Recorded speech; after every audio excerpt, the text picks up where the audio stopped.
Loving yourself is basically about your own happiness. All right.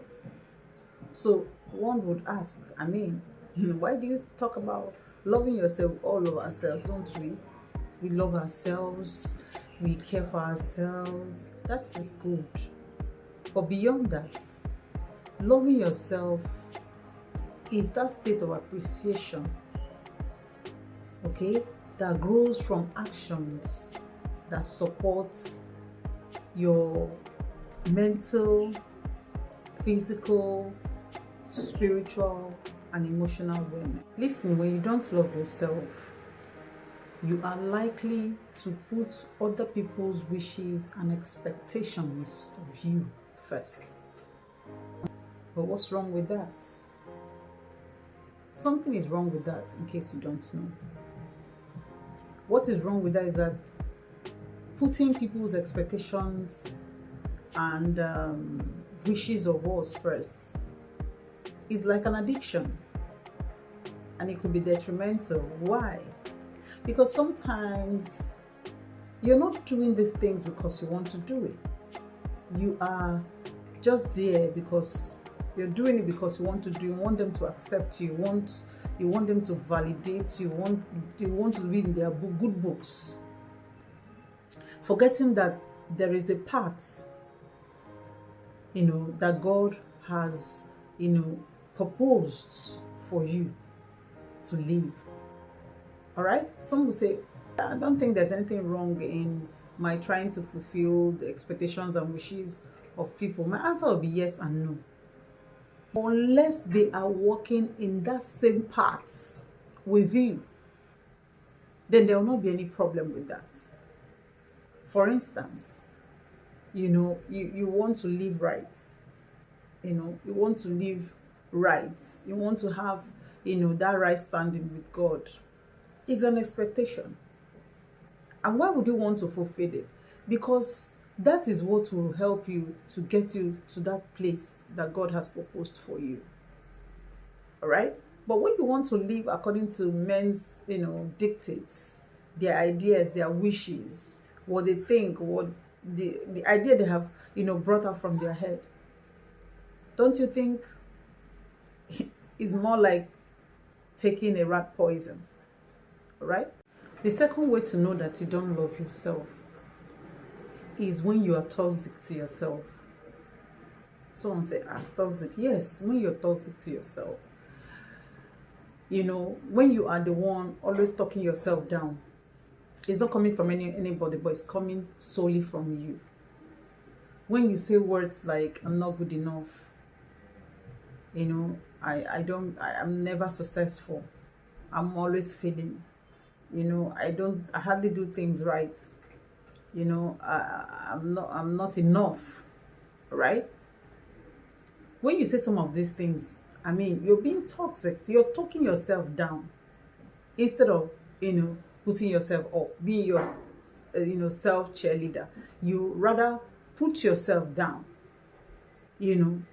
self-destructive talk.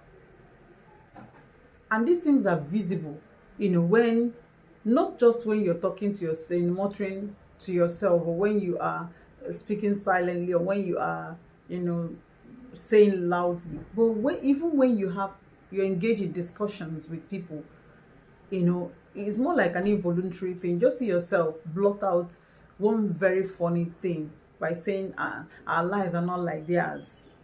Indirectly, you're not saying, you're saying my life is not like theirs. I know some of you can relate with this. There are people like that. Oh, their lives are so beautiful, so organized. Blah, blah, blah. Ours, they will put it ours, whereas they're talking to themselves. Actually, is, our lives are not like theirs. Everything works for them, not us. I know someone who, when people tell her about, you know about their, maybe tell about their success stories, the next thing you hear is, look at us. She's not actually talking to the other person. She's just using it as a cover up by saying, look at us, this person is doing this, doing. In fact, one of the days, she said that, I said, don't go that way. This person you're talking about has paid her dues. All right. So, but you are on your own peculiar journey. You should, concentrate there. And there are other things that are beautiful that you have that the other person might not likely, you know, be in possession of. Why not look at those things and be grateful for once? Third way to know that you don't love yourself is when you apologize for everything. It was like that. I'm a culprit. I raised my hand up as a culprit for so long. Like, I know that I apologize really because I did something wrong. I just want peace. I want everywhere to, every other person to just be okay and all that. Let's continue. Maybe we're having some kind of discussion and all that, and someone is angry, and I'm like, okay, yeah, we agree with you. Okay, I apologize for whatever happened, so that we can continue. But the more I do it, the more I realize that people think, oh, this person is an underdog. She can swallow anything, she can take anything, and all that. And I say, you know what? I have to take my strength back by not giving it away just that way. All right? Am I saying you shouldn't be apologizing? No.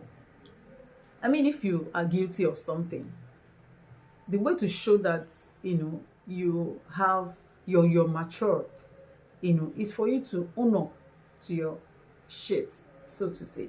Own up to it. Apologize and say, well, I did this. I'm sorry about that. All right? And then make sure that it doesn't happen again and just move on sincerely. All right? But not when you are not guilty of nothing. Nothing.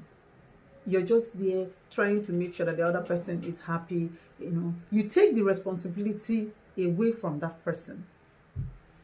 You take the responsibility. That person understand that, listen, what you did was actually wrong, and I deserve to apologize to, and not the other way around.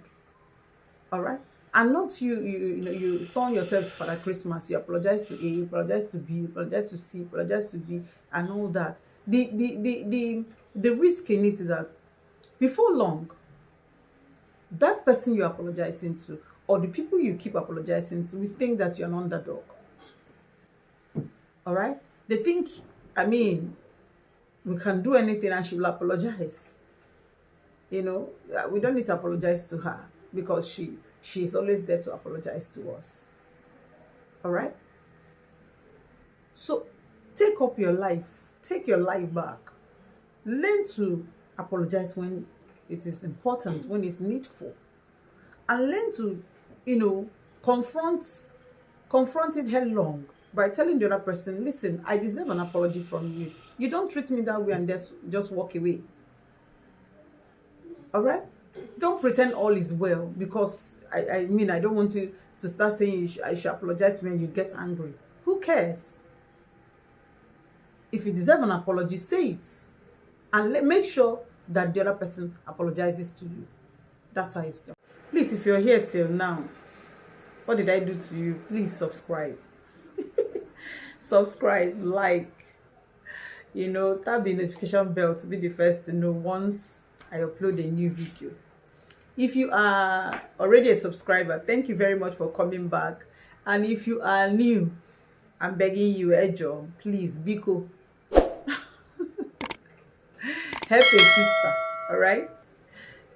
So please do that quickly. So before we get to the last one basically is where you cannot say no. When you don't love yourself, that's what happens. You can't say no to people because your self-worth is dependent on the validation of these people. You are so interested in what your admirers will say. Your pretentious admirers, that's what I call them. Because some of them are not real. You want to be in their good books. You want them to talk good about you. You want to feel good when you are around them. You want them to think you are, I don't know, whatever it is. So, but it's an indication that you don't love yourself. And remember, when you do some of these things, people know. So what they do is they try to take advantage of that space that you've created for them. Do you understand? So when actually you don't love yourself and you stay around people, they know. So they leverage on that and take undue advantage of who you are. Why would you be so interested in, am I saying you shouldn't help people? Am I saying you shouldn't do things for people? That's not what I'm saying. But I'm saying when you think you are not in that space at the moment, when you think that doing that will not be so good for you, when you think that that's originally not what you wanted to do for the day, and then someone encroaches into it, that's what I mean. All right? So don't do things because they want to be happy with you. They want to, no, it's not necessary. When you cannot, just say, please, I wish I can. If it's necessary to say that, I can't do that for now. Can't it wait tomorrow? You know, someone say, can I do this for you? But I say, okay, for today, I plan my day and I can't do it for, but maybe tomorrow or next. What do you think? Right?